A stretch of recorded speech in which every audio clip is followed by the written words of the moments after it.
안녕하세요. 반갑습니다. 외장TV 모리입니다. 오늘은 어떤 얘기 같이 나눠볼 거냐면요. 우리 사람이 죽을 때 마음이 어떻게 변할까? 이 죽음을 앞둔 사람들은 과연 마음이 어떻게 변할까?에 대해서 우리 같이 한번 조금 이야기를 나눠보도록 하겠습니다. 근데 이 얘기를 할 때 우리 빼놓을 수 없는 그런 인물이 하나 있어요. 누구냐면요. 우리 바로 엘리자베스 퀴블러 로스라고 하는 박사님입니다. 그래서 이분은 미국의 죽음학의 거의 대부이자 미국 죽음학의 창시자로도 볼 수 있는 굉장히 아주 유명하신 분이죠. 그래서 죽음학 생사학을 공부하는 분이라면 아주 빼어놓을 수 없는 그런 분이 아닐까라는 생각들이 들고요. 그 다음에 또 타임지에서 선정한 세계 100대 사상가 중에 한 명입니다. 그래서 뭐 죽음과 죽어감이라는 책, 인생 수업, 생애 수레바퀴, 사후생 등 아주 다양한 책들을 또 이제 발간을 했고요. 우리나라에서도 굉장히 유명하신 인생 수업이라는 책으로 굉장히 유명하죠. 그렇죠. 그래서 이 엘리자베스 퀴블러로스에 대한 이야기를 오늘 같이 한번 해보려고 합니다. 그래서 이분도 사람 죽는 게 궁금했나 봐요. 그래서 의사였는데 근데 죽어가는 사람을 만나서 이렇게 인터뷰를 하다 보니까 사람이 죽을 때 마음이 이렇게 바뀌는구나 이런 것들을 깨닫게 됐습니다. 그래서 임종을 앞두는 사람들, 죽음을 앞둔 사람들 만나서 이야기를 많이 나눠봤더니 이 사람들 마음이 좀 이렇게 바뀌구나. 그래서 요거를 연구를 해서요. 우리 죽음과 죽어감이라는 책에서 온 데스 앤 다인이라는 책에서 이 죽음의 5단계에 대해서 이야기를 합니다. 그러면 사람들이 죽을 때 심리 상태가 이렇게 5가지 단계로 변화를 한다. 이렇게 얘기를 하고 있고요. 그래서 어떻게 한번 바뀌는지 한번 볼까요? 자, 첫 번째는 뭐죠? 죽음을 처음 맞게 된 사람들, 시한부 판정을 받은 사람들은 처음에 무슨 마음이 들까요? 처음에는 부정을 하게 됩니다. 뭐라고요? 내가 말기 암이고 3달밖에 못 산다고요? 이 병원 잘한다는 순 돌팔이네. 무슨 말도 안 되는 소리 하고 있어. 내가 나이가 몇인데 말기 암이고 3달밖에 못 살아요. 당신 이거 오진이면 어떻게 할 거야? 책임질 거야? 난 안 믿어. 이거 다 거짓말이야. 그래서 처음에는 자신이 죽는다는 사실을 받아들이지 못하고 인정하지 못하고 부정하게 됩니다. 그렇죠? 그 다음에 뭐 할까요? 부정하다니까 뭐냐? 이건 오진이야. 그러니까 좋다는 병원 다 찾아다니면서 새로 검사를 싹 합니다. 뭐 유명한 대형 병원들 다 찾아다니면서 검사를 싹 새로 하죠. 근데 안타깝게도 오진이 아니래요. 진짜 위암 말기가 맞고 3달밖에 못 산대요. 그러면 이제 그 다음엔 마음이 어떻게 변할까요? 그 다음에는 이제 분노하기 시작합니다. 왜 분노할까요? 하느님, 왜 하필이면 제가 죽어야 되는데요? 저 정말 착하고 열심히 법 없이도 살 사람인데 왜 하필이면 제가 죽어야 되는데요? 너무 억울하고 화가 나요. 저 주말에 그냥 교회도 열심히 나가고 성당도 열심히 나가고 그냥 절에 가서 그냥 불공도 열심히 드리고 착한 일도 많이 했는데 왜 하필이면 제가 죽어야 되는데요? 확 이제 화가 나고 분노하게 됩니다. 그렇죠? 그런데 우리 화도 많이 못 내요. 자기 억울하다는 거죠. 그렇죠? 근데 화도 많이 못 내요. 화 많이 내는 것도 굉장히 에너지가 많이 소모되고 힘이 듭니다. 자, 그럼 어떻게 하죠? 그 다음에는 이 분노가 가라앉게 되면 그 다음 뭐죠? 타협을 하게 됩니다. 어떻게 타협하죠? 하느님, 그러면요 우리 막내 아들이 올해 말에 결혼하는데 걔 결혼식만 보고 가게 해주세요. 우리 둘째 며느리가 손주 났는데 걔만 안아보고 가게 해주세요. 이렇게 타협을 하게 됩니다. 그래서 실제로 이 타협이 잘 이루어지신 분들은요 임종하실 때 조금 편안하게 돌아가십니다.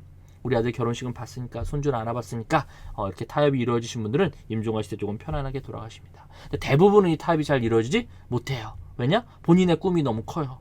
앞으로 5년만 더 살게 해주세요. 10년만 더 살게 해주세요. 주로 누가 있을까요? 뭐 초등학생 자녀들을 둔 엄마들이나 뭐 이런 분들이 우리 아들 고등학교 갈 때까지만, 우리 딸 대학교 갈 때까지만, 그때까지만 살게 해주세요. 이렇게 꿈이 너무 큰 거죠. 그래서 이제 타협이 잘 이루어지지 못합니다. 몸이 점점 더 안 좋아져요. 그럼 어떡하죠? 점점 더 우울해지고 나 이제 어쩔 수 없이 죽을 수밖에 없구나. 인생 너무 허무하다, 쓸쓸해. 이렇게 점점 더 우울해지고 결국엔 뭐죠? 죽음을 받아들이고 수용하는 단계에 빠지게 됩니다. 그렇죠? 이제 몸도 점점 쇠약해지고 이제 마음도 기운이 없어지니까 마지막에 이제 죽음을 받아들이는 단계, 수용의 단계에 가게 되는 거죠. 그래서 사람이 죽을 때 바뀔 때, 사람이 죽음을 맞을 때 마음이 어떻게 바뀐다? 부정, 분노, 타협, 우울, 수용 이렇게 바뀐다는 것을 퀴블러로스 박사가 임종을 앞둔 환자들을 인터뷰를 하고 이야기를 하면서 이런 것들을 이제 알게 되고 이거를 죽음과 죽어감이라는 책에서 이 공식을 이제 발표하게 된 거죠. 죽음의 5단계 부정, 분노, 타협, 우울, 수용. 그런데 이 단계는요 처음부터 끝까지 다 가는 게 아니에요. 뭐죠? 각 단계에서 머물다 돌아가신 분도 계세요. 끝까지 부정하다 돌아가신 분도 계시고요. 내가 왜 죽어? 이거 다 거짓말이야. 믿지 않고 돌아가신 분도 계시고요. 왜 하필이면 내가 죽어야 되는데 너무 억울해. 끝까지 분노하다 돌아가신 분도 계시고요. 언제까지만 살게 해주세요. 기도원에서 기도하다 돌아가신 분도 계시고요. 인생 너무 허무하다 쓸쓸하다 우울하게 돌아가신 분도 계시고요. 마지막에 죽음을 받아들이고 수용하신 분도 계시고요. 그러니까 이게 죽음의 5단계이기도 하지만 사실은 이 각 단계가 죽음을 맞이하는 분들의 모습이기도 하다. 이렇게 얘기를 하고 있습니다. 근데 이 현대 심리학에서는 모두 이 큐브로로서의 이론에 대해서 모두 그렇게 이대로 가는 것은 아니다. 한계가 있다라고 얘기를 하고 있지만 어쨌든 그래도 가장 사람들한테 많이 알려진 보편적으로 하는 이야기는 뭐냐? 사람의 죽음을 맞이할 때 심리 상태가 부정, 분노, 타협, 우울, 수용 이렇게 5가지 단계로 변하게 된다. 이렇게 얘기를 하고 있습니다. 그래서 이 공식이 굉장히 중요해요. 그래서 이게 실제로 사회복지사 1급 시험, 자격증 시험에도 나올 정도로 굉장히 많이 알려진 그런 심리 상태 변화이기도 합니다. 자, 근데 요거에 대해서 우리 한 박사님께서 반론을 제기했어요. 우리 예전에도 한번 영상에서 말씀드렸지만 일본의 생사학의 대부이신 알폰스 데켄이라고 하는 이 신부님께서 사람은 꼭 그렇게 우울하고 슬프게 죽는 게 아니야. 누군가는 죽음을 삶의 완성으로 자기 준비 다 해놓고 내세에 대한 희망을 가지면서 희망차게 죽음을 맞이한 사람들도 있어. 그러니까 우리 마지막에 희망의 단계를 추가하자라고 반론을 제기합니다. 내세에 대한 희망으로 자기 할 일 다 해놓고 정말 미련 없이 기쁘게 죽음을 맞이한 사람들도 있어요. 그래서 이 희망의 단계에 대해서 이렇게 이야기를 하는 분들도 계신 거죠. 그러니까 큐블로로스가 부정, 분노, 타협, 우울, 수용에 대해서 얘기를 했다면 이 알폰스 데케는 좀 더 나아가서 인간이 죽음을 희망차게 받아들이는 경우도 있다. 이렇게 얘기를 하고 있는 거죠. 그리고 이 희망의 경우는 과연 이 사람의 자아 실현과 자기가 했던 일들, 소망들 다 이루고서 또 영적 깊이도 굉장히 중요하고요. 신앙도 굉장히 중요하고요. 이런 것들을 잘 살아냈을 때 가능한 부분이 아닐까라는 생각들이 듭니다. 자, 이렇게 해서 이제 큐블로로스의 죽음의 5단계와 알폰스 데켄의 희망의 단계까지 얘기를 했는데, 이 큐블로로스 박사는 이제 2000년도에 이제 돌아가셨는데, 이분도 마지막에 이제 막 뇌졸중이 오시고 쓰러지셔가지고 굉장히 이제 마지막 말년을 힘들게 보내셨습니다. 그래서 막 화도 내고 막 짜증도 내고 막 그랬겠죠. 그러니까 이제 사람들이 이제 막 비판을 했어요. 그렇게 죽음의 5단계에 대해서 얘기를 하던 사람이 죽음은 또 다른 희망이다라고 죽음은 또 다른 세계다라고 얘기했던 사람이 어떻게 저렇게 화를 낼 수 있냐, 괴팍해질 수 있냐, 막 비판을 하게 됐죠. 저 사람이 했던 공부는 다 가짜다, 거짓이다, 연구는 거짓이다, 이렇게 얘기를 했는데 이거에 대해서 큐브로로스 박사는 뭐라고 얘기했냐? 그것조차도 내가 죽어가는 모습도 이것도 죽음의 한 단계이다. 이렇게 이야기를 했다고 하죠. 그러고서 이제 이분의 장례식이 치러졌는데요.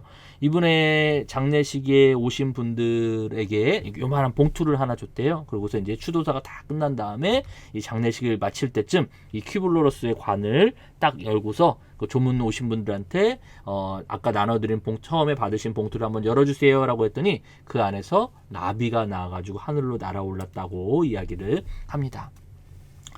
큐블로로스는 뭐라고 했냐? 아이들에게 죽음에 대해서 설명을 할 때 죽음이란 건 이 번데기에서 나비가 빠져나와서 하늘로 날아가는 것과 마찬가지란다. 그래서 인간도 육신이라는 옷을 벗고 영혼이 나비가 되어서 하늘로 날아가는 것과 마찬가지란다 라고 늘 아이들한테 죽음에 대해서 나비에 대해서 이렇게 비유를 들어서 설명을 했다고 합니다.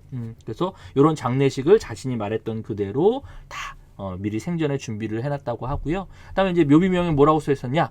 나는 은하수로 춤추러 갈 거예요. 그곳에서 노래하며 춤추며 놀 거예요. 라고 이렇게 적혀 있었다고 합니다. 그래서 정말 죽음하게 대가다운 그런 모습처럼 자신이 준비했던 장례식과 자신의 철학 그대로 이렇게 죽음을 또 마무리하고 완성했던 게 아닐까라는 생각들이 듭니다. 그래서 오늘 앞으로 이제 죽음학 생사학을 공부하신 분들은 꼭 빼놓으시면 안 될 분이 이 엘리자베스 큐블로로스, 그다음에 혹시 관심 있으신 분들은 이 죽음과 죽어감이라는 책들, 그다음에 또 처음에 소개해드렸던 이 엘리자베스의 큐블로로스의 책들도 한번 읽어보시면 큰 도움이 되실 것 같습니다. 자, 이렇게 해서 오늘은 우리 엘리자베스 큐블로로스의 죽음의 5단계에 대해서 같이 한번 이야기를 나눠봤고요. 그럼 다음 영상에서 조금 더 유익한 내용으로 다시 한번 또 찾아뵙도록 하겠습니다. 늘 말씀드리지만요. 구독과 좋아요, 알림 설정 해주시면 영상 만드는 저한테 큰 힘이 됩니다. 네, 그럼 다음 영상에서 뵙도록 하겠습니다. 저는 웰다잉TV, 웰다잉 플래너 모리였습니다. 고맙습니다.